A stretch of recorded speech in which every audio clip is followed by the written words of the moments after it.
உங்களை உண்மையாக நேசிப்பவர்.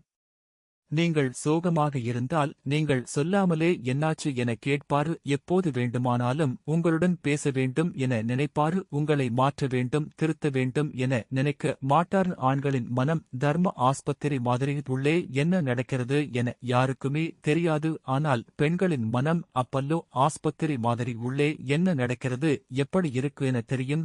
உங்கள் குறை நிறைகளை ஏற்றுக்கொண்டு நீங்கள் ஏதாவது தவறு செய்தாலும் விலக மாட்டார். என்ன நடந்தது, ஏன் அப்படி நடந்தது என புரிஞ்சிக்க முயற்சிப்பார். சின்ன சின்ன விரறியை கூட பெரிய விஷயமாக கொண்டாடுவார். மனசார பாராட்டி உற்சாகப்படுத்துவார். சந்தோஷத்தில் மட்டும் அல்லது துக்கத்திலும் பங்கெடுப்பார். முக்கியமான நேரத்தில் கை கொடுப்பவர்களே உண்மையான சொந்தங்கள்.